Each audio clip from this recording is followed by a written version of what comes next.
خود بھی اللہ سے کتنا ڈرتے فاروق اعظم؟ اتنا روتے تھے اللہ کے خوف سے کہ روتے روتے امیر المومنین فاروق اعظم کے چہرے پر آنسوؤں کا نشان پڑ گیا تھا۔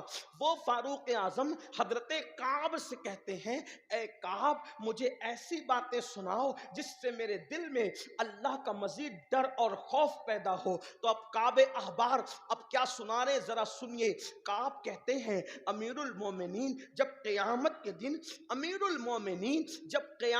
دن جہنم کو لایا جائے گا، کعب احبار فاروق اعظم کی بارگاہ میں بیان کر رہے ہیں میدان محشر جس کی تیاری کا حکم اللہ نے قرآن میں مجھے اور آپ کو دیا، تمام مومنین کو دیا، جس کی تیاری سے ہم بے خبر ہے، جس کی تیاری سے ناواقف ہے، جس کی تیاری پر کوئی توجہ نہیں ہے۔ یاد رکھو نرم نرم گدوں پر جرائم کرنے والوں اللہ کی عدالت میں کیا منہ لے کر کے جائیں گے؟ جرائم اور گناہ کو اپنی پہچان بنانے والوں اللہ کی عدالت میں کیا منہ لے کر کے جائیں گے؟ کعب احبار کہتے ہیں امیر المومنین اللہ رب العزت جب قیامت کے دن فرشتوں کو حکم دے گا کہ جاؤ اور جہنم کو لے کر کے آؤ، تو فاروق اعظم کی بارگاہ میں کعب کہتے ہیں امیر المومنین جب فرشتے جہنم کو لائیں گے تو جہنم کے منہ میں 70,000 لگامیں ہوگی، اور 70,000 لگام میں سے ہر ایک لگام کو 70,000 فرشتے پکڑے ہوں گے، اور جب کھینچ کر کے فرشتے جہنم کو لائیں گے تو پہلی مرتبہ جب جہنم سانس لے گا تو وہ شرارے بلند ہوں گے آگ کے کہ لوگوں کے دل دہل جائیں گے۔ جب دوسری مرتبہ جہنم سانس لے گا تو شرارے جہنم کے ایسے بلند ہوں گے کہ لوگوں کے دل سینے سے نکل کر لوگوں کے حلق میں اٹک جائیں گے۔ اللہ اکبر! کون کہہ رہا ہے؟ کعب احبار کہہ رہے ہیں کہ لوگوں کے دل حلق کے اندر اٹک جائیں گے۔ کبھی لقمہ روٹی کا، نرم نرم روٹی کا لقمہ ہمارے حلق میں اٹکتا ہے تو کیفیت کیا ہوتی ہے؟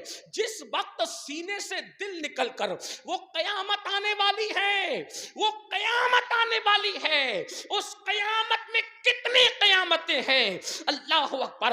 اپنی راتوں کے اندر عیاشی اور آوارگی کے شیش محل تعمیر کرنے والوں، کلمہ طیبہ پڑھ کر کے کلمے کے تقاضوں کو بھولنے والوں، کوئی زنا کے اڈوں کو آباد کر رہا ہے، کوئی شراب کے اڈوں کو آباد کر رہا ہے، کوئی جوؤں کے اڈوں کو آباد کر رہا ہے، کوئی گانوں کی غزلوں کی محفل میں جا رہا ہے۔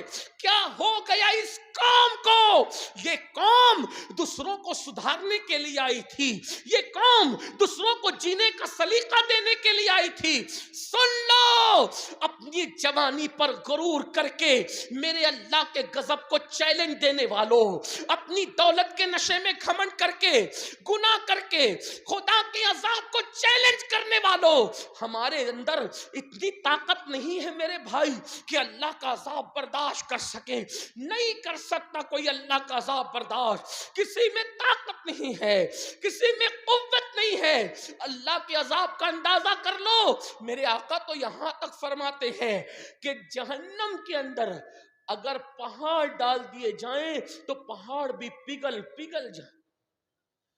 جہنم میں اگر پہاڑ ڈال دیے جائیں تو پہاڑ بھی پگھل جائیں۔ جس جہنم میں پہاڑ پگھلیں گے اس جہنم میں ہماری ہڈیوں کا کیا بنے گا؟ جس جہنم میں پہاڑ پگھلیں گے اس جہنم میں ہمارے اس گوشت کے لوتھڑے کا کیا بنے گا؟ کیا ہمارا جسم پہاڑ سے زیادہ مضبوط ہے؟ کیا ہمارے جسم میں پہاڑ سے زیادہ طاقت ہے؟ کیا ہمارے جسم میں پہاڑ سے زیادہ قوت ہے؟ میرے بھائی، اپنے یہ خوبصورت چہرے کیوں جہنم کا ایندھن بنا رہے ہو؟ اپنے ان خوبصورت چہروں کو کیوں جہنم میں داخل کر رہے ہو؟ اپنے ان خوبصورت چہروں کو کیوں جہنم جہنم کا مستحق بنا رہے ہو۔ اللہ اکبر۔ حضرت کعب کہتے ہیں کہ جب جہنم دوسری مرتبہ سانس لے گا اور اس کی سانس سے جب جہنم کے شرارے اٹھیں گے تو لوگوں کے دل ان کے حلق میں اٹک جائیں گے۔ اللہ اکبر۔